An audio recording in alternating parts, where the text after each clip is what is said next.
Welcome to స్వతంత్ర news. నేను అబిత. ముందుగా హెడ్లైన్స్. కాసేపట్లో తెలంగాణకు అమిత్ షా. పార్టీ ముఖ్య నేతలతో భేటీలో దిశానిర్దేశం.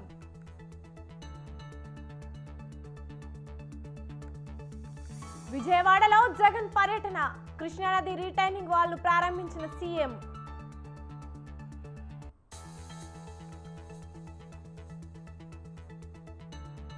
సాయంత్రం కరీంనగర్లో కథనబేరికి సర్వం సిద్ధం. కేసీఆర్ ప్రసంగంపై ఆసక్తి.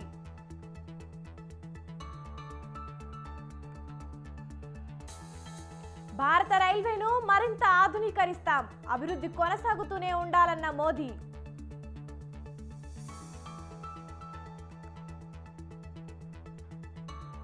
హర్యానా సీఎం ఖట్టర్ రాజీనామా. 1 గంటకు కొత్త సీఎం ప్రమాణ స్వీకారం.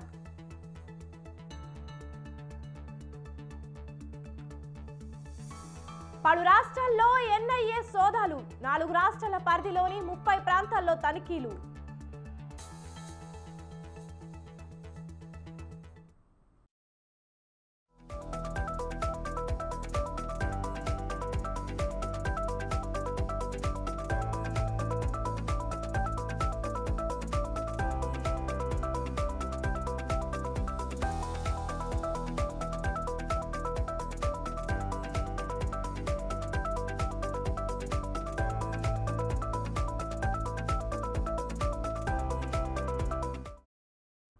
పార్లమెంటు ఎన్నికల వేళ హర్యానా రాష్ట్ర రాజకీయాల్లో సంచలన పరిణామం చోటు చేసుకుంది. హర్యానా సీఎం పదవికి మనోహర్ లాల్ ఖట్టర్ రాజీనామా చేశారు. ఈ మేరకు రాజీనామా లేఖను మనోహర్ లాల్ ఖట్టర్ గవర్నర్కు అందించారు. ఖట్టర్ రాజీనామాకు గవర్నర్ ఆమోదం తెలిపినట్లు సమాచారం. మంత్రి మండలి సభ్యులు కూడా తమ రాజీనామాలను సమర్పించారు. ఇవాళే కొత్త ముఖ్యమంత్రిని ఎన్నుకోనున్నారు. మధ్యాహ్నం 1 గంటకు హర్యానా నూతన ముఖ్యమంత్రి ప్రమాణ స్వీకారం ఉన్నట్లు తెలుస్తోంది.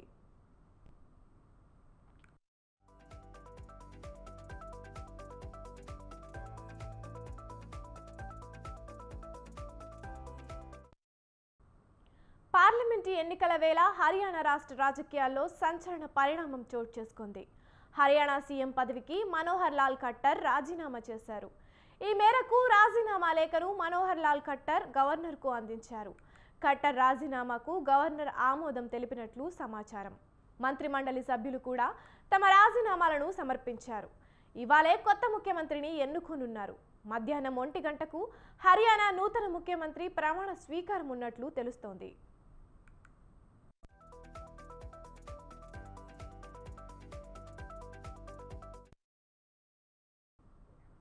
ఏపీలో పొత్తులు ఖరారయ్యాయి.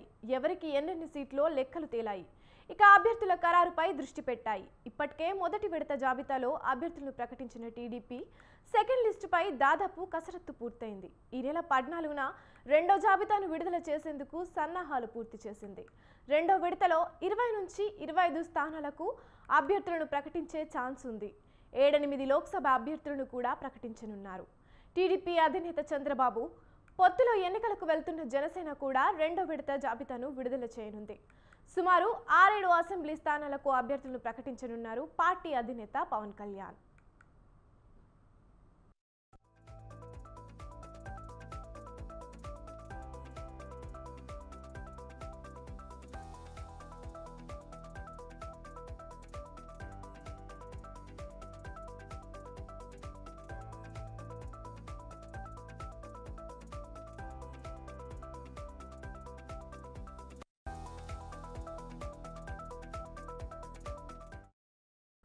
ఏపీలో పొత్తులు ఖరారయ్యాయి. ఎవరికి ఎన్నెన్ని సీట్లో లెక్కలు తేలాయి. ఇక అభ్యర్థుల ఖరారుపై దృష్టి పెట్టాయి. ఇప్పటికే మొదటి విడత జాబితాలో అభ్యర్థులను ప్రకటించిన టీడీపీ సెకండ్ లిస్టుపై దాదాపు కసరత్తు పూర్తయింది. ఈ నెల 14న రెండో జాబితాను విడుదల చేసేందుకు సన్నాహాలు పూర్తి చేసింది. రెండో విడతలో 20 నుంచి 25 స్థానాలకు అభ్యర్థులను ప్రకటించే ఛాన్స్ ఉంది. 7-8 లోక్సభ అభ్యర్థులను కూడా ప్రకటించనున్నారు టీడీపీ అధినేత చంద్రబాబు. పొత్తుతో ఎన్నికలకు వెళ్తున్న జనసేన కూడా రెండో విడత జాబితాను విడుదల చేయనుంది. సుమారు 6-7 అసెంబ్లీ స్థానాలకు అభ్యర్థులను ప్రకటించనున్నారు పార్టీ అధినేత పవన్ కళ్యాణ్. ఇక ఇదే అంశంపై మరింత సమాచారాన్ని మా ప్రతినిధి సంతోష్ లైవ్ ద్వారా అందిస్తారు. సంతోష్, 3 పార్టీల పొత్తు ఫైనల్ అయిన నేపథ్యంలో టీడీపీ సెకండ్ లిస్ట్ సిద్ధమైనట్టు తెలుస్తోంది. సెకండ్ లిస్ట్ లో ఎంతమంది అభ్యర్థులను ప్రకటించే అవకాశం ఉంది? ఖచ్చితంగా ఏదైతే టీడీపీ జనసేన బీజేపీ పొత్తులో భాగంగా చూసుకున్నట్లయితే కనుక ఇప్పుడు ప్రస్తుతం సీట్ల వ్యవహారం అనేది కూడా తుది దశకు చేరుకున్నట్టు కూడా తెలుస్తా ఉంది. ఏదైతే ఇప్పటికే జనసేన బీజేపీ కలిపి 31 అసెంబ్లీ స్థానాల్లో పోటీ చేయనుంటే ఇక రిమైనింగ్ ఏదైతే ఉందో ఏదైతే టీడీపీ అయితే కనుక 144 స్థానాల్లో అయితే కనుక టీడీపీ అభ్యర్థులను బరిలోకి దించబోతా ఉంది. ఇప్పటికే 94 మంది అభ్యర్థులను మొదటి జాబితా కింద టీడీపీ అధినేత చంద్రబాబు నాయుడు ప్రకటించడం తర్వాత ఇప్పుడు రెండో జాబితా సిద్ధం చేస్తున్నట్టు కూడా తెలుస్తా ఉంది. ఈ రెండో జాబితాలో దాదాపు 20 నుంచి 25 అసెంబ్లీ స్థానాలతో పాటు 7-8 లోక్సభ స్థానాలపై కూడా దృష్టి పెట్టినట్టు కూడా తెలుస్తోంది. ఈ రెండో జాబితాలో ముఖ్యంగా ఇప్పటికే జనసేన బీజేపీ యొక్క సీట్ల సర్దుబాటు అనేది కూడా ఒక కొలుక్కొచ్చిన నేపథ్యంలో టీడీపీ అనేది కూడా పూర్తి స్థాయిలో తమ యొక్క అభ్యర్థుల జాబితా కనుక సిద్ధం చేస్తున్నట్టు కూడా తెలుస్తా ఉంది. ఈ నెల 14 ఈ రెండో జాబితా అనేది ఉండబోతున్నట్టు కూడా తెలుసు. బహిరంగ నేపథ్యంలో ఇటు గుంటూరు జిల్లా కావచ్చు, అదేవిధంగా కొన్ని కీలకమైనటువంటి నియోజకవర్గాలు అయితే కనుక పూర్తి స్థాయిలో ఇటు టీడీపీ అధినేత చంద్రబాబు నాయుడు అభ్యర్థులను ప్రకటించే దిశగా కూడా కనబడతా ఉన్నట్టు కూడా తెలుస్తా ఉంది. ఇక జనసేన విషయానికి వస్తే కనుక జనసేన అదేవిధంగా బీజేపీ అభ్యర్థుల ఖరారు విషయంపై అయితే కనుక జనసేన అధినేత పవన్ కళ్యాణ్ సైతం కూడా వారి యొక్క అసెంబ్లీ స్థానాలను కూడా ప్రకటించే అవకాశాలు కూడా కనబడతా ఉన్నాయి. దాదాపు 6 అసెంబ్లీ స్థానాలపై అయితే కనుక ఇటు జనసేన అధినేత పవన్ కళ్యాణ్ కీలకమైనటువంటి జాబితా అనేది కూడా సిద్ధం చేస్తున్నట్టు కూడా తెలుస్తా ఉంది. ఇప్పటికే జనసేన 21 అసెంబ్లీ స్థానాల్లో అయితే కనుక పోటీ చేస్తున్నట్టు కూడా తెలుస్తా ఉంది. ఎందుకంటే బీజేపీ సైతం కూడా 10 అసెంబ్లీ స్థానాలు ఆశిస్తున్న నేపథ్యంలో ఇక లోక్సభ చూసుకున్నట్టయితే కనుక బీజేపీ 6 లోక్సభ స్థానాలపై అయితే కనుక ఫోకస్ పెట్టింది. ఇక జనసేన విషయానికి వస్తే 2 లోక్సభ స్థానాలకు అయితే పరిమితమైనట్టు కూడా తెలుస్తా ఉంది. ఇక ఈ నెల 14వ తేదీన అయితే కనుక అభ్యర్థుల్లో అయితే కనుక ఉత్కంఠ కొనసాగుతుందని చెప్పుకోవచ్చు. ఎందుకంటే తొలి జాబితాలో లేని అభ్యర్థులు ఎవరైతే ఉంటారో ఈ రెండో జాబితాలో ఉంటుందని చెప్పి ఇటు టీడీపీ అభ్యర్థులు అయితే కనుక ఆశిస్తున్న పరిస్థితులు కనబడతా ఉన్నాయి. ముఖ్యంగా ఉమ్మడి కృష్ణా జిల్లాలో ఏ విధంగా ఉండిపోతుందన్న దానిపై అయితే కనుక పూర్తి ఆసక్తిగా నెలకొంటుందని చెప్పుకోవచ్చు. ఎందుకంటే మైలవరం చూసుకున్నట్లయితే కనుక ఇప్పటికే వసంత కృష్ణ ప్రసాద్ టీడీపీలో చేరిన నేపథ్యంలో తన యొక్క పేరుని అనేది కూడా ఈ రెండో జాబితాలో ఉండబోతున్నట్టు కూడా కొంత సమాచారం అందుతా ఉంది. ఏదేమైనప్పటికీ చూసుకున్నట్లయితే కనుక ఇటు పెనంలూరు కావచ్చు, అదేవిధంగా కనుక ఇటు ఏ విధంగా ఉండబోతుంది అన్న దానిపై అయితే కనుక పూర్తి అనేది కూడా ఉందని చెప్పుకోవచ్చు. Right, thank you Santosh.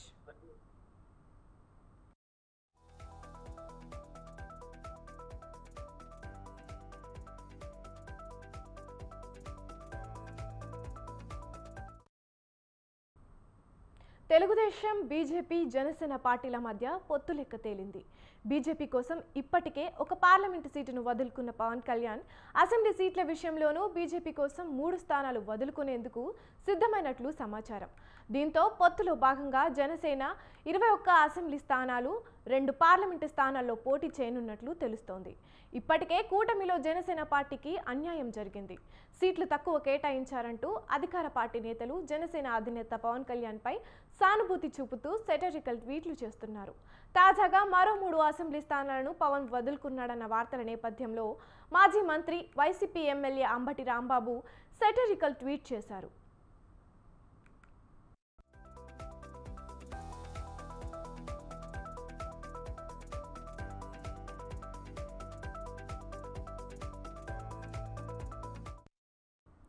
ఎక్కడ నెగ్గాలో తెలియనోడు, ఎక్కడ తగ్గాలో అసలు తెలియనోడు అంటూ పవన్ కళ్యాణ్ ట్యాగ్ చేస్తూ అంబటి రాంబాబు ట్వీట్ చేశారు. గత కొద్ది రోజులుగా అంబటి రాంబాబు పవన్ పై వరుస ట్వీట్లు చేస్తున్నారు.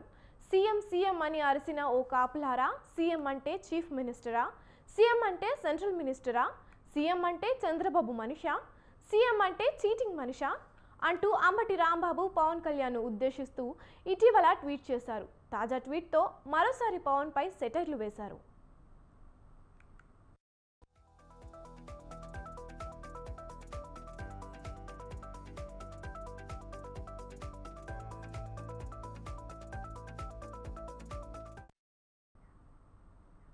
ఎన్నికలు సమీపిస్తున్న వేళ బీజేపీ స్పీడ్ పెంచింది. దక్షిణాది రాష్ట్రాలపై ఫోకస్ చేసింది.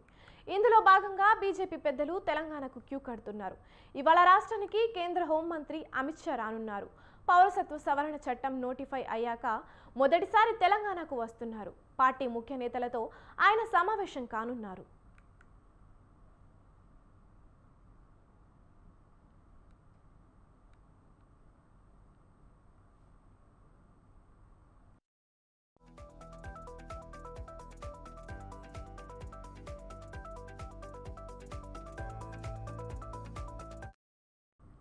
మధ్యాహ్నం 1:20 బేగంపేట విమానాశ్రయం చేరుకుంటారు అమిత్ షా.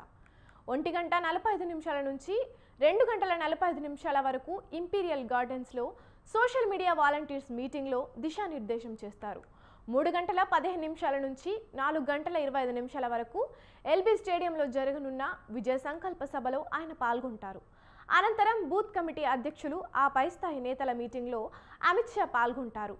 4:45 నుంచి 5:45 వరకు ఐటీసీ కాకతీయలో తెలంగాణ పార్టీ ముఖ్య నేతలతో సమావేశమవుతారు. పార్లమెంటు ఎన్నికల సమాయత్తత కార్యాచరణపై మార్గనిర్దేశం చేయనున్నారు. సాయంత్రం 6:10 బేగంపేట ఎయిర్పోర్ట్ నుంచి ఢిల్లీకి తిరుగు పయనమవుతారు అమిత్ షా.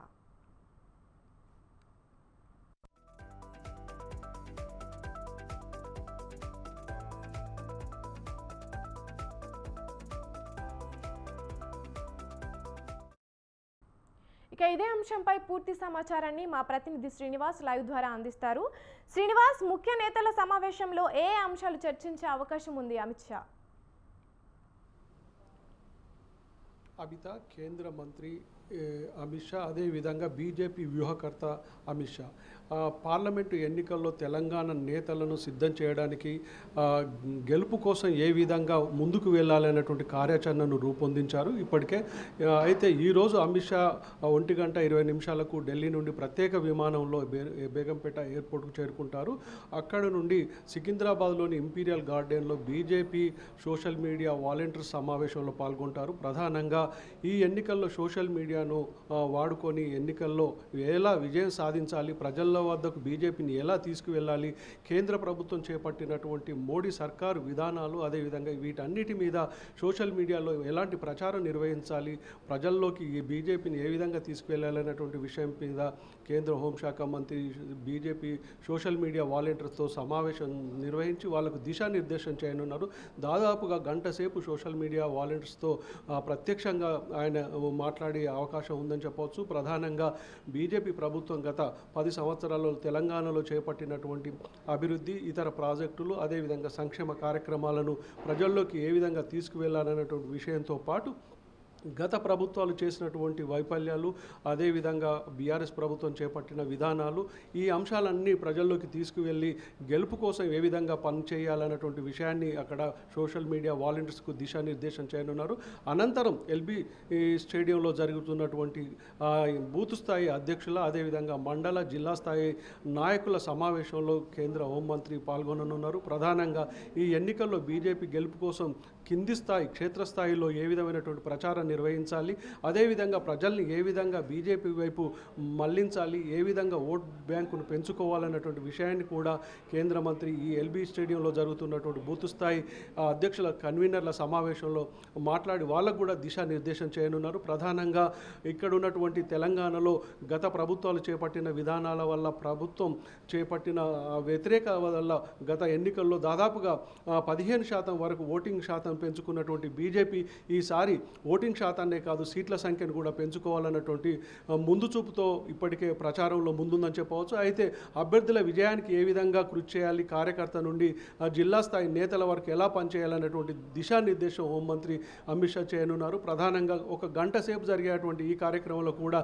బీజేపీని ఏ విధంగా గెలిపించాలన్నటువంటి విషయాన్ని, అదేవిధంగా ఈ బీజేపీ నిర్వహిస్తున్నటువంటి కార్యాచరణను ఏ విధంగా ప్రజల్లోకి తీసుకువెళ్లాలన్నటువంటి విషయాలతో పాటు ప్రత్యేకంగా సమావేశాలు, అదేవిధంగా బూత్ స్థాయి కన్వీనర్లు ఏర్పాటు చేయవలసినటువంటి అంశాల మీదనే చర్చించి వాళ్ళకు ఒక దిశానిర్దేశం చేయనున్నారు. అనంతరం బేగంపేటలోని కాకతీయ హోటల్లో జరిగేటువంటి అభ్యర్థులు, అదేవిధంగా ముఖ్య నేతలతో భేటీ కానున్నారు. ప్రధానంగా తెలంగాణతో పాటు మిగతా అంటే తెలుగు రాష్ట్రాలలో ఇక్కడ ఉన్నటువంటి బీజేపీ కావచ్చు, ఇక్కడ ఉన్నటువంటి జనసేన, అదేవిధంగా ఇప్పటికే ఎన్డీఏలో భాగస్వామి అయినటువంటి టీడీపీతో ఇక్కడ ఉన్నటువంటి తెలంగాణలో వాళ్ళ ఓటును కూడా ఏ విధంగా ట్రాన్స్ఫర్ అయ్యే విధంగా చూసుకోవాలి, వాళ్ళతో ప్రచార కార్యక్రమాన్ని కూడా ఏ విధంగా చేపట్టాలి అన్నటువంటి అంశాలతో పాటు బీజేపీని అంటే డబుల్ డిజిట్ స్థాయిలో గెలిపించాలన్నటువంటి కార్యాచరణ రూపొందించనున్నారు. ప్రధానంగా నాయకుల మధ్య సమన్వయం లేకపోవడం వల్ల గత ఎన్నికల్లో కొన్ని పొరపాట్ల వల్ల చాలా నష్టం జరిగింది బీజేపీకి.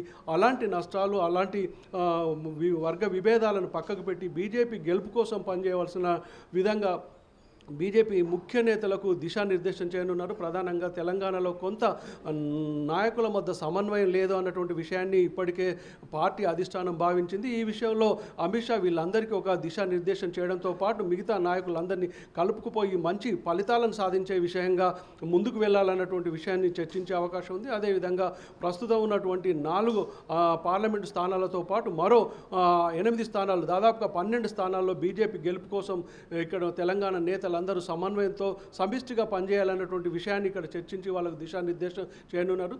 సాయంత్రం 6:10 తిరిగి బేగంపేట ఎయిర్పోర్ట్ నుండి బయలుదేరి ఢిల్లీకి వెళ్ళే అవకాశం ఉందని చెప్పవచ్చు. Abitha. Right, thank you Srinivas.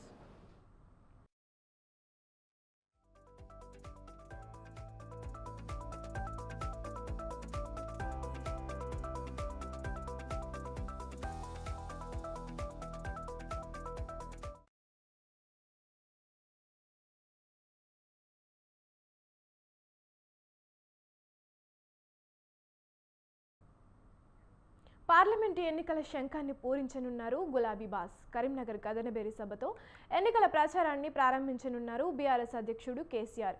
ఎటు చూసినా తోరణాలు, జెండాలతో కరీంనగర్ గులాబీమయమైంది. కరీంనగర్ ఎస్ఆర్ఆర్ కాలేజీ గ్రౌండ్లో జరిగే కదనబేరి సభకు సర్వం సిద్ధమైంది. సభకు 1,00,000 మందిని తరలించేందుకు ప్రయత్నాలు చేస్తున్నారు గులాబీ లీడర్లు. సెంటిమెంట్గా భావించే కరీంనగర్ నుంచి పార్లమెంటు ఎన్నికల శంఖారావాన్ని పూరించనున్నారు గులాబీ బాస్ కేసీఆర్.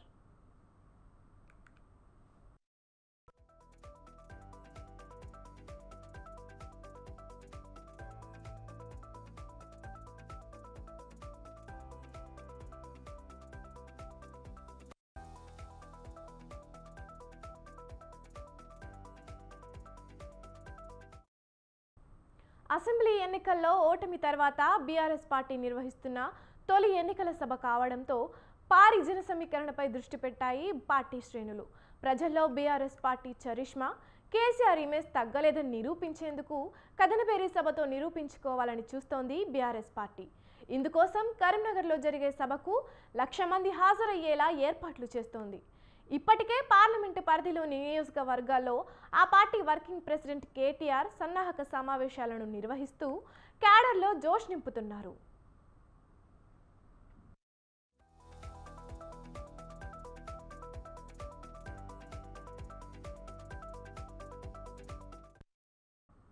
నల్గొండలో బీఆర్ఎస్ నిర్వహించిన బహిరంగ సభలో పెద్దగా రాజకీయ విమర్శల జోలికి వెళ్లలేదు గులాబీ బాస్.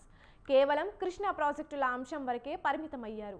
కానీ కరీంనగర్ కదనబేరి ఎన్నికల ప్రచార సభ కావడంతో మీటింగ్లో కేసీఆర్ ప్రసంగం ఎలా ఉంటుందనే దానిపై చర్చ సాగుతోంది. కాంగ్రెస్, బీజేపీపై ఎలాంటి విమర్శనాస్త్రాలు సంధిస్తారో అనేది ఆసక్తిగా మారింది.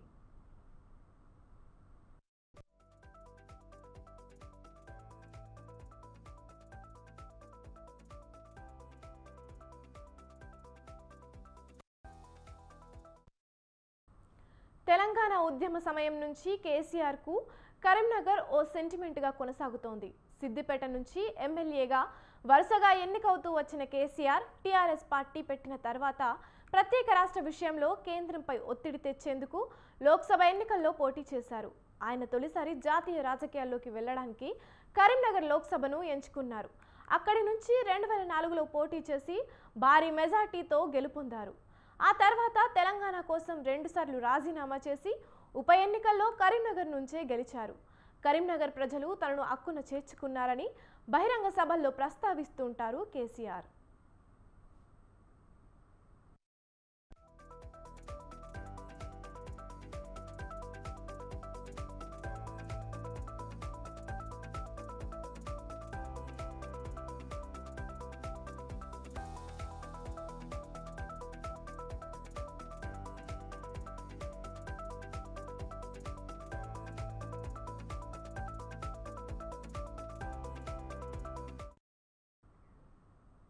ప్రతి అడుగులో అభివృద్ధిని చూపిస్తున్నామని ఏపీ సీఎం జగన్మోహన్ రెడ్డి అన్నారు. కృష్ణా రిటైనింగ్ వాల్ను సీఎం జగన్ ప్రారంభించారు. 369 కోట్లతో 2.26 కిలోమీటర్ల మేర వాల్ నిర్మించారు. రివర్ ఫ్రంట్ పార్కుకు కృష్ణమ్మ జలవిహార్గా సీఎం జగన్ నామకరణం చేశారు. కృష్ణా రివర్ ఫ్రంట్ పార్క్ మొదటి దశ పనులకు ప్రారంభోత్సవం చేశారు. కృష్ణలంక వాసుల ముంపు కష్టాలకు శాశ్వత పరిష్కారం లభిస్తుందన్నారు. ఈ సందర్భంగా శాశ్వత హక్కులతో పేదలకు ఇళ్ల పట్టాలు పంపిణీ చేశారు. విజయవాడలోనే దాదాపుగా 31,866 పట్టాలకు సంబంధించి రకరకాల కేటగిరీస్ లో ఉన్న ఈ పట్టాలను రెగ్యులరైజ్ చేసి ప్రజలందరికీ కూడా మంచి చేస్తూ వీటికి సంబంధించిన సంపూర్ణ హక్కులు ఆ కుటుంబాలకు ఇచ్చే ఒక మంచి కార్యక్రమం ఈ రోజు శ్రీకారం చుడతా ఉన్నాం. ఇందులో 22A లో 22 ఏళ్ల కింద పూర్తి హక్కులు లేక రిజిస్ట్రేషన్ చేయడానికి ఇబ్బంది పడే పరిస్థితిలో ఉన్న దాదాపుగా 21,000 మంది మొత్తం విజయవాడ సెంట్రల్, వెస్ట్, ఈస్ట్ అన్ని చోట్లకు సంబంధించి 16 కాలనీలకు సంబంధించి రకరకాల చోట్ల ఇవన్నీ కూడా మేలు జరిగే కార్యక్రమం జరుగుతుంది. అదే రకంగా 9,125 పట్టాలు అన్ఆబ్జెక్షనబుల్ ల్యాండ్స్ లో ఉన్న పట్టాలను పూర్తిగా ధ్యాస పెట్టి దానిని పూర్తిగా రెగ్యులరైజ్ చేసే కార్యక్రమంలో భాగంగా మరో 925 పట్టాలు జరుగుతా ఉన్నాయి రెగ్యులరైజేషన్. ఈరోజు విజయవాడలోనే దాదాపుగా 31,000 వైఎస్ఆర్ కాంగ్రెస్ పార్టీ ఆవిర్భావ దినోత్సవాన్ని ఘనంగా నిర్వహించారు. తాడేపల్లిలోని పార్టీ కేంద్ర కార్యాలయంలో సీనియర్ నేత ఎమ్మెల్సీ ఉమ్మారెడ్డి వెంకటేశ్వర్లు పార్టీ జెండా ఆవిష్కరించారు. చంద్రబాబుకు అధికారం మీద మాత్రమే ప్రేమ అని, అంతే తప్ప ప్రజలు వారి అవసరాల మీద ఏమాత్రం ప్రేమ లేదన్నారు. ఈ 5 ఏళ్లలో నేను మంచి చేశాననిపిస్తేనే ఓటేయమని జగన్ అంటున్నారు. నా 45 ఏళ్ల రాజకీయ జీవితంలో ఏనాడు ఇలాంటి నాయకుడిని చూడలేదన్నారు.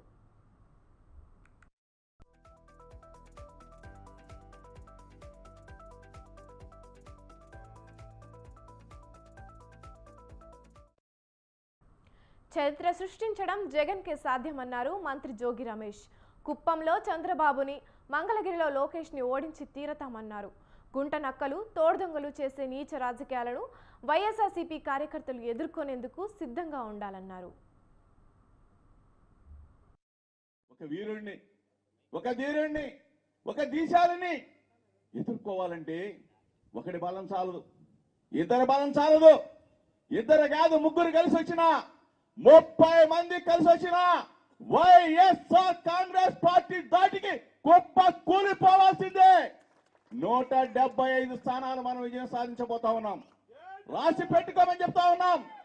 కుప్పంతో సహా చంద్రబాబు నాయుడు కుప్పంలో ఓడిపోబోతా ఉన్నాడు. ఈ మంగళగిరి గడ్డ మీద లోకేష్ ని చిత్తుగా ఓడించబోతా ఉన్నాం. ఇది జరిగి తీరుతా ఉంది. ఈరోజు ఎన్ని సర్వేలు చెప్పినా సరే వైఎస్ఆర్ కాంగ్రెస్ పార్టీ ప్రభంజనం ఆంధ్రప్రదేశ్ రాష్ట్రంలో వీస్తుంది. ఈ నెల రోజుల పాటు, ఈ 40 రోజుల పాటు అప్రమత్తంగా ఉండాలా. గుంట నక్కలు చేసే రాజకీయాలకి, తోడు దొంగలు చేసే రాజకీయాలకి కనిపెట్టుకుని ఉండాలా.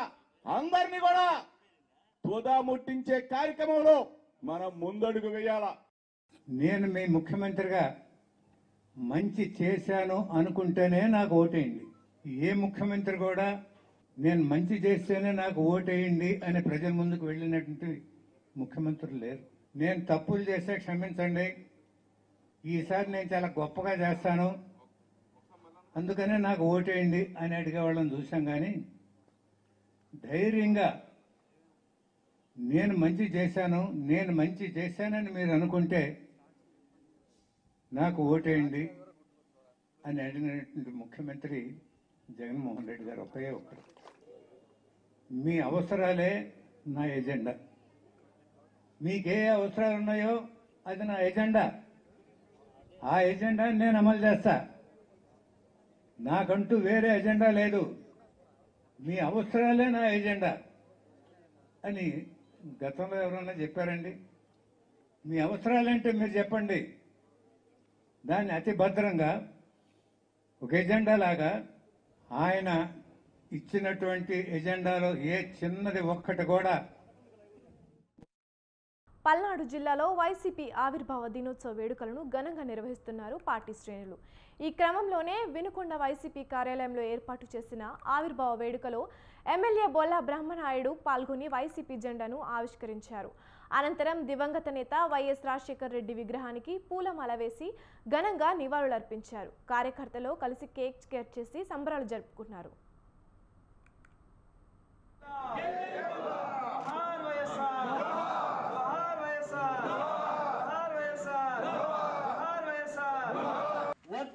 బొల్లా బ్రహ్మనాయుడు గారి నాయకత్వం.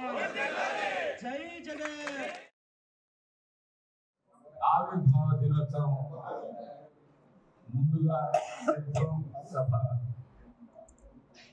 ఏర్పాటు చేసి అద్భుతంగా మరి ఆ కార్యక్రమాలు ఏర్పాటు చేసి ఆ ప్రజలు ఆ విధంగా అసలు ఒక అలల్లాగా ఆ సభను చూస్తే అసలు దాదాపుగా 270 ఎకరాల్లో ఎక్కడ కూడా ఇసుకేస్తే రాలేదు విధంగా ఇసుకేస్తే కూడా రాలేని పరిస్థితి లేదు. అలాంటి ప్యాక్ అయ్యి ప్రజలు ఒక సముద్రంపై అలల్లాగా అలా అలా అంటా ఉన్న పరిస్థితి చూసాం. మా జీవితంలో మా చరిత్రలో మేము 58 సంవత్సరాలు ఎప్పుడు కూడా ఎక్కడ కూడా జరగనటువంటి ఏ నాయకుడికి కూడా ఇంత ఆదరణ, ఇంత పబ్లిక్ ఒక ప్లేస్ కు రావటం, ఒక పార్టీ నాయకుడికి అంత పెద్ద స్థాయిలో తెలంగాణలో మరిన్ని ఆర్టీసీ బస్సులు అందుబాటులోకి వచ్చాయి. ఈ బస్సులను డిప్యూటీ సీఎం బట్టి విక్రమార్క జెండా ఊపి ప్రారంభించారు. కార్యక్రమంలో మంత్రులు కోమటిరెడ్డి, పొన్నం ప్రభాకర్తో పాటు ఆర్టీసీ ఎండీ సజ్జనార్, ఉన్నతాధికారులు, ఆర్టీసీ ఉద్యోగులు పాల్గొన్నారు.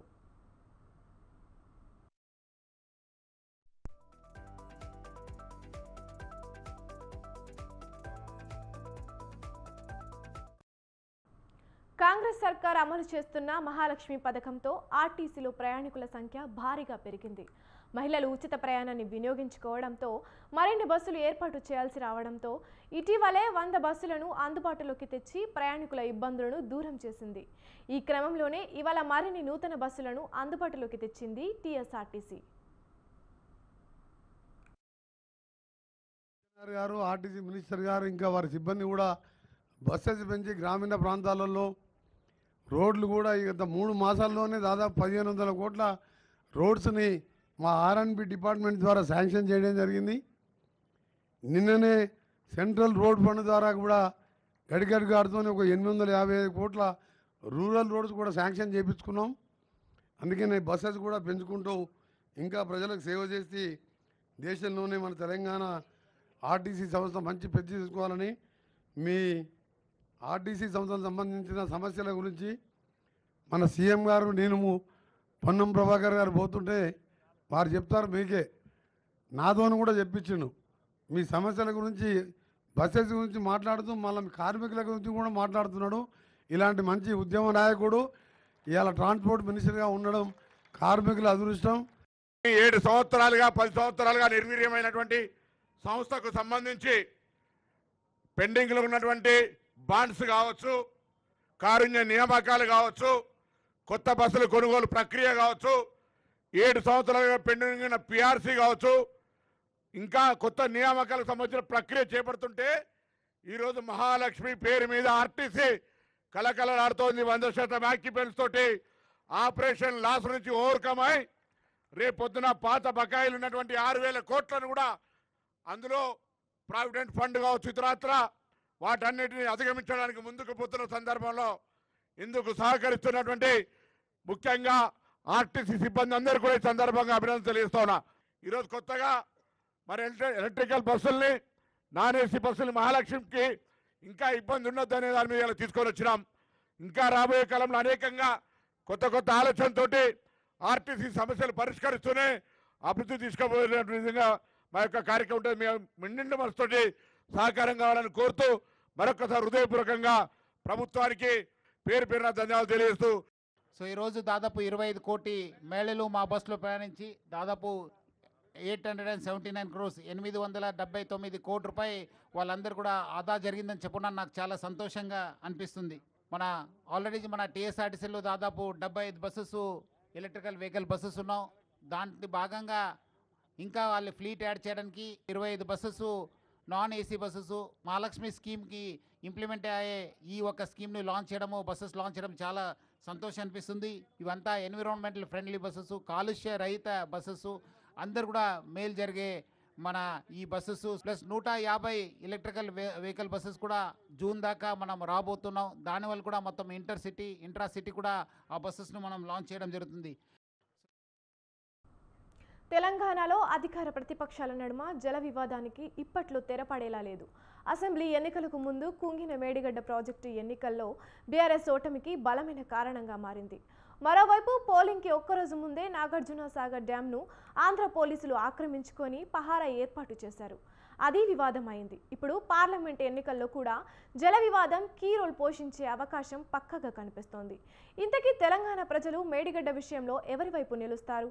ప్రాజెక్టుల వివాదాన్ని పార్లమెంట్ ఎన్నికల్లో ఏ పార్టీ క్యాష్ చేసుకుంటుంది?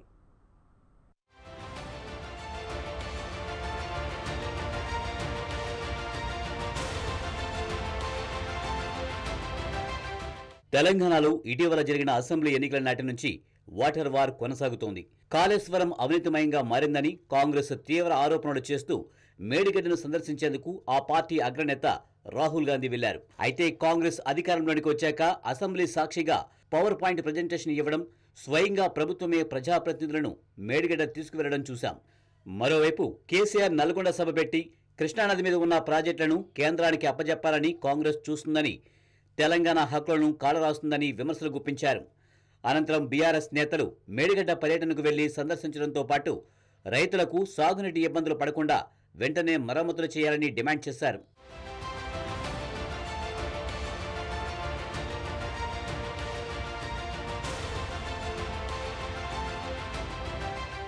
కాళేశ్వరంలో భాగమైన మేడిగడ్డ బ్యారేజ్ కుంగుబాటు మీద కేంద్రం కమిటీ వేయాలని రాష్ట్ర ప్రభుత్వం కోరడం, ఇంతలో కాళేశ్వరం ప్రాజెక్టుపై కాగ్ నివేదికను అసెంబ్లీలో ప్రవేశపెట్టడం చకచక కాంగ్రెస్ ప్రభుత్వం చేసింది. కాళేశ్వరం ప్రాజెక్టును జాతీయ డ్యామ్ సేఫ్టీ అథారిటీ బృందం పరిశీలించింది. కాళేశ్వరం ప్రాజెక్టుకు సంబంధించిన పూర్తి సమాచారం ఇవ్వాలని కోరినా అందులో కొన్ని రాష్ట్ర ప్రభుత్వం ఇవ్వలేదని చెప్పగా, మరోవైపు రాష్ట్ర నీటిపారుదల శాఖ మంత్రి ఉత్తమ్ కుమార్ రెడ్డి సచివాలయంలో మాట్లాడుతూ ఆ సమాచారం నీటిపారుదల శాఖ అధికారుల వద్ద కూడా లేదని తేల్చి చెప్పడం ఆశ్చర్యానికి గురిచేసింది.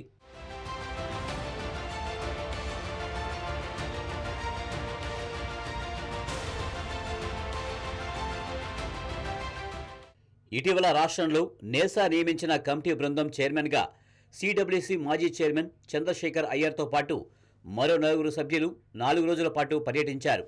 మొదటి రోజు నీటిపారుదల శాఖ అధికారులు, మంత్రి ఉత్తమ్ కుమార్ రెడ్డిలు కమిటీకి పవర్ పాయింట్ ప్రజెంటేషన్ ఇచ్చి అన్ని రకాలుగా సహకరిస్తామని, వీలైనంత త్వరగా తాత్కాలిక నివేదిక అందించాలని కోరారు. 2 రోజుల పాటు మేడిగడ్డ, అన్నారం, సుందిళ్ల బ్యారేజీలు సందర్శించిన అనంతరం అధికారులతో భేటీ అయ్యారు. అధికారులు భేటీకి 19 రకాల సమాచారం అందించాలని, అందులో ప్రాజెక్టు నిర్మాణానికి ముందు జియోగ్రాఫికల్ సర్వే మొదలుకుని ఇతర కీలక సమాచారం కోరారు. జలసౌదాలో నిర్వహించిన ఈ సమావేశానికి కాళేశ్వరం ప్రాజెక్టు పునాది రాయి నుంచి రిబ్బన్ కటింగ్ వరకు పనిచేసిన ఇంజనీర్లు, ఈఎన్సీలు, రిటైర్డ్, బదిలీ అయిన ప్రస్తుతం ఉన్న ఇంజనీర్లు సమావేశానికి హాజరు కావాలని కోరిన మొన్నటి వరకు ఈఎన్సీగా పనిచేస్తున్న మురళీధర్, వెంకటేశ్వర్లు ఇద్దరు పలు కారణాలతో సమావేశానికి దూరంగా ఉన్నారు. ఎన్డీఎస్ఏ కమిటీ సభ్యులు మరోసారి అధికారులతో త్వరలో భేటీ కానున్నట్లు తెలిపారు. ఇదిలా ఉండగా కాళేశ్వరం విషయంలో కేసీఆర్ అన్నీ తానే నిర్మాణం చేపట్టడంతో ఈ పరిస్థితి వచ్చిందని ప్రజా సంఘాలు ఆగ్రహం వ్యక్తం చేస్తున్నాయి. కాళేశ్వరం ప్రాజెక్టు బీఆర్ఎస్ తప్పుడు ప్రచారం, కాగ్ వాస్తవాలు పేరిట వివిధ పార్టీలు, ప్రజా సంఘాలతో తెలంగాణ జనసమితి బహిరంగ చర్చ ఏర్పాటు చేసింది.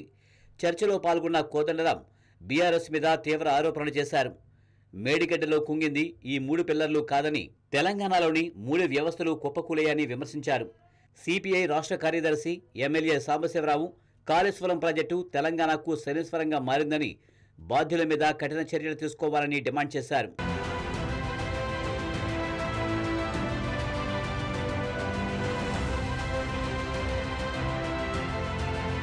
ఎన్డీఎస్ఏ కమిటీ నివేదిక అందించిన కాళేశ్వరం మరమ్మతులు, నిర్వహణ తెలంగాణకు తలకుమించిన భారమవుతుందని, కాళేశ్వరం కోసం తెచ్చిన అప్పులు రీషెడ్యూల్ చేసి వడ్డీ లేకుండా సింగిల్ టైం సెటిల్మెంట్లుగా మార్చితే రాష్ట్ర ప్రభుత్వం మీద వడ్డీల భారం తగ్గుతుందని, మరోవైపు ఎల్లంపల్లి బ్యారేజ్ని పటిష్టం చేసి తుమ్మిడిహెట్టి నుంచి గతంలో మైలవరం వరకు నిర్మించిన 73 కిలోమీటర్ల కాలువలను పొడిగిస్తూ ఎల్లంపల్లికి తీసుకురావడం సాధ్యమవుతుందని, అది ఎక్కువ ఖర్చుతో కూడుకున్నది కాదని నిపుణులు అభిప్రాయపడుతున్నారు.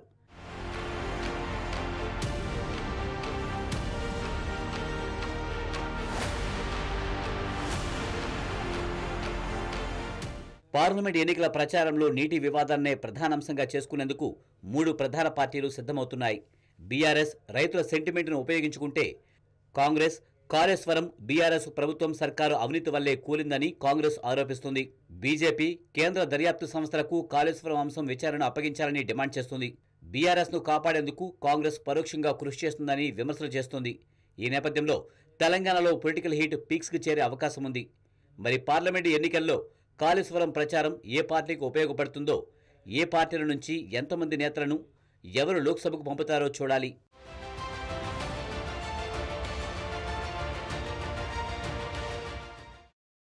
సార్వత్రిక ఎన్నికల్లో బీజేపీ 370, ఎన్డీఏ కూటమి 400 సీట్లు దాటాలంటూ ప్రధాని టోన్ సెట్ చేశారు. ఇప్పుడు ఆయన పదే పదే ప్రజలకు గుర్తు చేస్తున్న టార్గెట్ 400 పల్స్. ఈ టార్గెట్ రీచ్ అయితే తాను అనుకున్న మొత్తం రాజ్యాంగ సవరణ కూడా చేయగలుగుతామని బీజేపీ నేతలు చెప్తున్నారు. మరి బీజేపీ కలలు నెరవేరేనా? 400 సీట్లు ఎన్డీఏ కూటమి దక్కించుకోవడం సాధ్యమయ్యేనా? ఇంతకు కమలం లెక్కలు దేశంలో అనుకూల వాతావరణం ఉందా? Let's watch this story.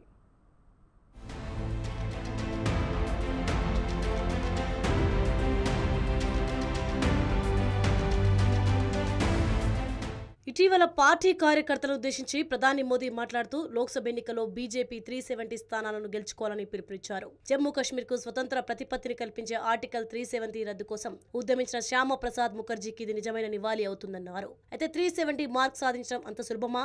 ఆ సంఖ్యను చేరుకోగల అనుకూల వాతావరణం ఏది?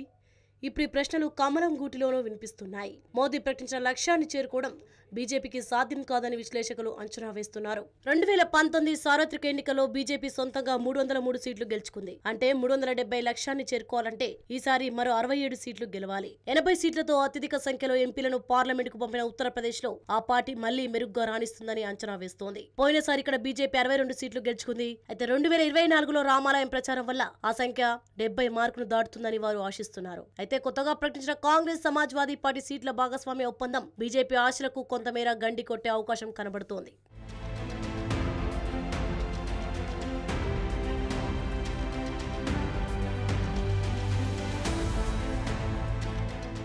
ఉత్తర భారత రాష్ట్రాలైన మధ్యప్రదేశ్, రాజస్థాన్, ఛత్తీస్గఢ్లలో ఇటీవలి కాలంలో జరిగిన అసెంబ్లీ ఎన్నికల్లో గెలిచి బీజేపీ ఊపు మీద ఉంది. అయితే లోక్సభ ఎన్నికలలో ఈ 3 రాష్ట్రాల నుండి అదనంగా బీజేపీ పెద్దగా సాధించేదేమీ ఉండదు. ఈ 3 రాష్ట్రాలలో 65 లోక్సభ స్థానాలుండగా 2019 లోక్సభ ఎన్నికలలో బీజేపీ 61 స్థానాల్లో, ఎన్డీఏ భాగస్వామ్య పక్షం 1 స్థానంలో గెలుపొందాయి. ఇంకా అదనంగా గెలుపొందడానికి 3 స్థానాలే మాత్రమే మిగిలి ఉన్నాయి. రాజస్థాన్ 2023 అసెంబ్లీ ఎన్నికలలో బీజేపీకి కాంగ్రెస్ కు ఓట్ల తేడా 2.14% మాత్రమే. ఈ రాష్ట్రాలలో ప్రస్తుతం బీజేపీకి 15 నుండి 20 స్థానాలు తగ్గడమే తప్ప పెరిగే అవకాశం లేదు. 2019 ఎన్నికలలో గుజరాత్, హర్యానా, ఢిల్లీ, ఉత్తరాఖండ్, హిమాచల్ ప్రదేశ్ లోని 52 లోక్సభ స్థానాలకు గాను 52 స్థానాలను బీజేపీ గెలుపొందింది. ఇప్పుడు తగ్గే అవకాశం ఉంటుంది తప్ప పెరిగే అవకాశం ఉండదు. హిమాచల్ ప్రదేశ్ లో కాంగ్రెస్ అధికారంలోకి రావడం, ఢిల్లీ, గుజరాత్ లో ఆప్ కాంగ్రెస్ మధ్య ఎన్నికల పొత్తు కుదరడం, రైతాంగ ఉద్యమంలో హర్యానా రైతులు పెద్ద ఎత్తున పాల్గొంటున్న నేపథ్యంలో ఈ రాష్ట్రంలో బీజేపీకి కనీసం 15 సీట్లు తగ్గే అవకాశం ఉంది.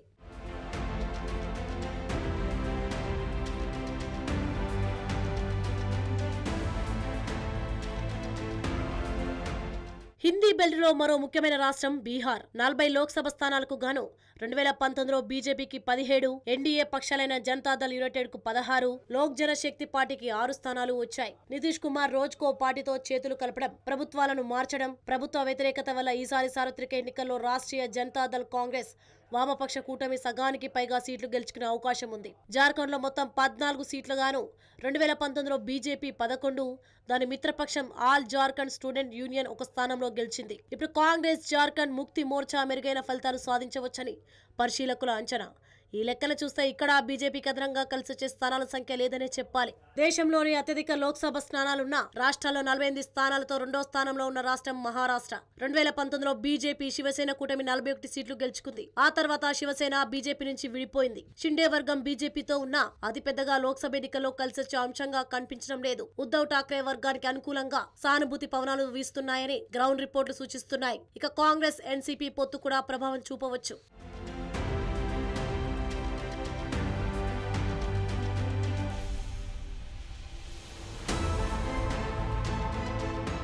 దక్షిణాది రాష్ట్రాలైన తమిళనాడు, కేరళ, కర్ణాటక, ఆంధ్రప్రదేశ్, తెలంగాణలో మొత్తం 128 లోక్సభ స్థానాలు ఉన్నాయి. వీటిలో బీజేపీ 2019 ఎన్నికలలో 29 స్థానాలు గెలిచింది. కర్ణాటకలోని 28 స్థానాలకు గాను 25 స్థానాలు, తెలంగాణలో 4 స్థానాలను బీజేపీ గెలిపించింది. ఇప్పుడు కర్ణాటకలో కాంగ్రెస్ అధికారంలోకి వచ్చింది. ఆ రాష్ట్రంలో బీజేపీ 10 స్థానాలకు పరిమితమయ్యే అవకాశం ఉంది. తెలంగాణలో గెలిచిన 4 స్థానాలకు అటు ఇటుగా ఈసారి ఫలితాలు ఉండవచ్చని విశ్లేషకుల అంచనా.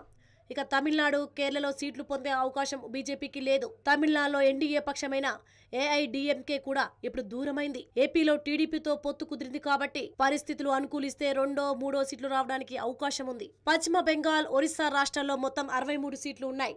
2 రాష్ట్రాల్లో కలిపి 2019లో బీజేపీ 26, కాంగ్రెస్ 3, తృణమూల్ కాంగ్రెస్ 22, బిజు జనతాదళ్ 12 స్థానాలను గెలుచుకున్నాయి. ఈ 2 రాష్ట్రాల్లోనూ ఈసారి బీజేపీకి పెద్దగా కలిసొచ్చే అవకాశాలు లేవు. గతం కంటే 2-3 అటు ఇటుగా ఫలితాలు ఉండే అవకాశం ఉందని అంచనా. ఇక పంజాబ్ లో 13, జమ్మూ కాశ్మీర్ లో 6, గోవాలో 2 లోక్సభ స్థానాలున్నాయి. మొత్తం 21 సీట్లలో 2019లో బీజేపీ 6, కాంగ్రెస్ 9, అప్పటి ఎన్డీఏ పక్షమైన శిరోమణి అకాలీదళ్ 2, యూపీఏ పక్షం జమ్మూ అండ్ కాశ్మీర్ నేషనల్ కాన్ఫరెన్స్ 3, ఆప్ 1 సీటు గెలుపొందాయి. ఇప్పుడు బీజేపీ తిరిగి 6 సీట్లు పొందడం గగనమే.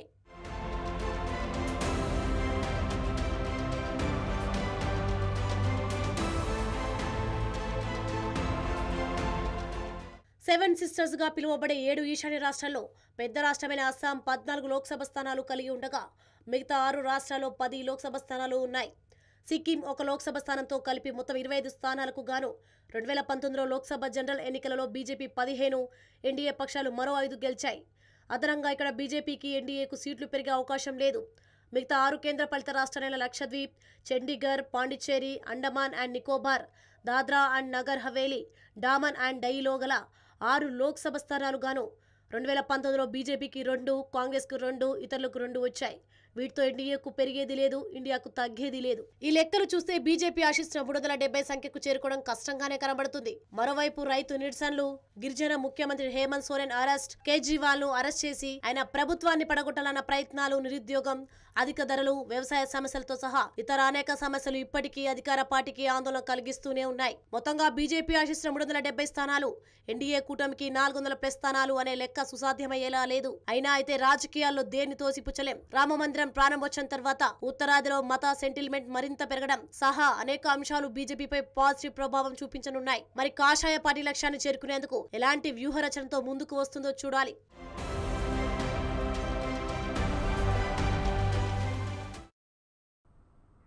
దేశంలో సార్వత్రిక ఎన్నికలకు రంగం సిద్ధమైంది. ఇక ఎన్నికల ప్రచారం షురూ అయింది.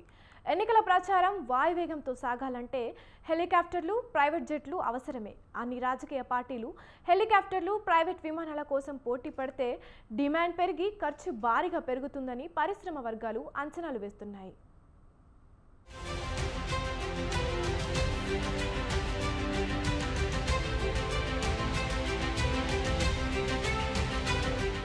మరో వారం రోజుల్లో ఎన్నికల నోటిఫికేషన్ వెలువడుతుంది. ఇప్పటికే రాజకీయ పార్టీల ప్రచారం మొదలైంది. షెడ్యూల్ వెలువడిన వెంటనే ప్రచారం జోరందుకుంటుంది. అందుకు ప్రైవేటు విమానాలు, హెలికాప్టర్లను వినియోగించుకునేందుకు ఇప్పటికే రాజకీయ పార్టీలు పోటీ పడుతున్నాయి. ఫలితంగా గతంలో కన్నా 40-50% డిమాండ్ హెచ్చే అవకాశం ఉంది. ఫిక్స్డ్ వింగ్ విమానాల కంటే హెలికాప్టర్లకే డిమాండ్ ఎక్కువ ఉండే అవకాశం ఉందని భావిస్తున్నారు.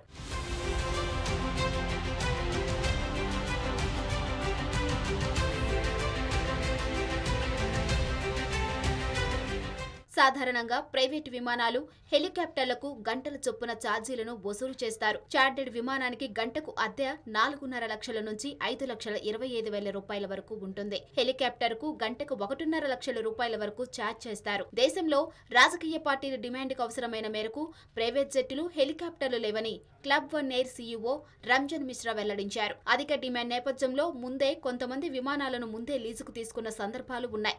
ఇప్పుడు పలువురు లీజుకు తీసుకోవచ్చు.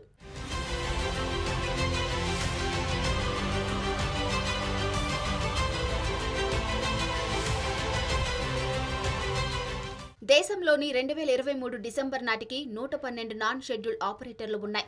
అంటే ఈ కంపెనీల అవసరాన్ని బట్టి విమాన సేవలు అందిస్తూ ఉంటాయి. ఈ సంస్థల వద్ద 350 విమానాలు, 175 పైగా హెలికాప్టర్లు ఉన్నట్లు అంచనా. వీటిలో చాలా వరకు 10 మంది కన్నా తక్కువ సీటింగ్ సామర్థ్యం కలిగిన హెలికాప్టర్లే ఎక్కువ. ఈ రంగంలోనూ దళారుల బెడత తప్పదు. మధ్యవర్తులు ముందుగా కొన్ని గంటల సేవలను బుక్ చేసుకొని తిరిగి వాటిని కస్టమర్లకు ఆఫర్ చేసే అవకాశం ఉంది. అలాంటప్పుడు హెలికాప్టర్కు గంటకు 3.5 లక్షల రూపాయల వరకు ఖర్చు అయ్యే అవకాశం కూడా ఉంది. అందుకు రాజకీయ పార్టీలు సిద్ధపడుతున్నాయి.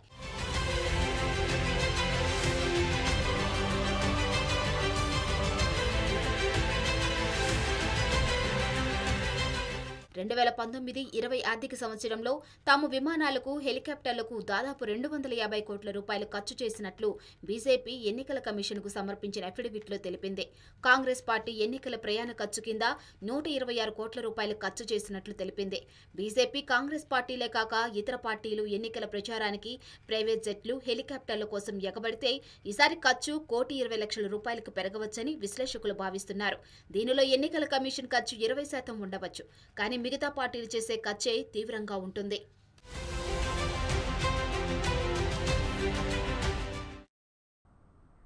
ఆర్టిఫిషియల్ ఇంటెలిజెన్స్ క్లాస్ రూమ్లోకి దూసుకు వచ్చేసింది.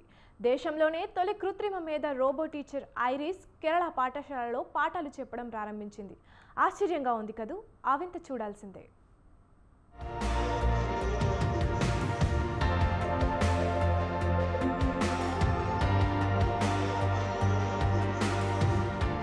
అన్ని రంగాల్లోనూ వేగంగా దూసుకు వస్తున్న ఆర్టిఫిషియల్ ఇంటెలిజెన్స్ విద్యారంగంలోనూ ప్రవేశించింది.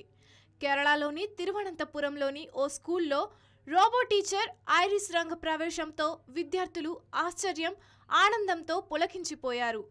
తొలి ఏఐ టీచర్ కదిలి వచ్చి తమకు షేక్ హ్యాండ్ ఇస్తూ పలకరించేటప్పటికీ విద్యార్థులు ముగ్ధులయ్యారు. తిరువనంతపురంలోని పాఠశాలలో ఏఐ టీచర్ ఐరిస్ను పరిచయం చేశారు. తోటి టీచర్లే ఆశ్చర్యపోయారు. జనరేటివ్ ఆర్టిఫిషియల్ ఇంటెలిజెన్స్ ఆధారంగా మేకర్స్ ల్యాబ్ ఈ రోబో టీచర్ను రూపొందించింది.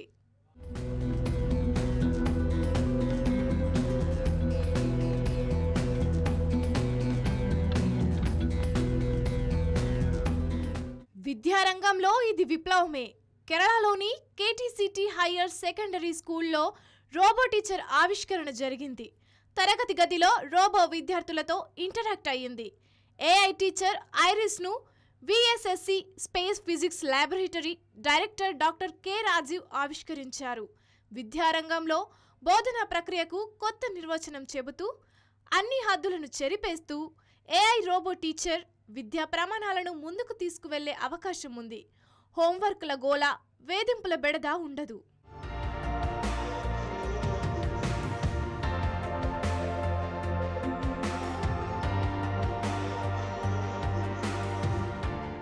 రోబో ఐరిస్ టీచర్ ద్వారా వ్యక్తిగత విద్యా బోధనకు అవకాశం ఉంటుంది. ప్రతి విద్యార్థి అవసరాలు, ప్రాధాన్యతలకు అనుగుణంగా మునుపెన్నడూ లేని విధంగా ప్రతిభావంతంగా పాఠాలు చెబుతుందంటున్నారు రూపకల్పన చేసిన మేధావులు. రోబో టీచర్ వల్ల అభ్యసన మరింత ఆకర్షణీయంగా ఉంటుంది, ఇంటరాక్టివ్గా చేస్తుంది.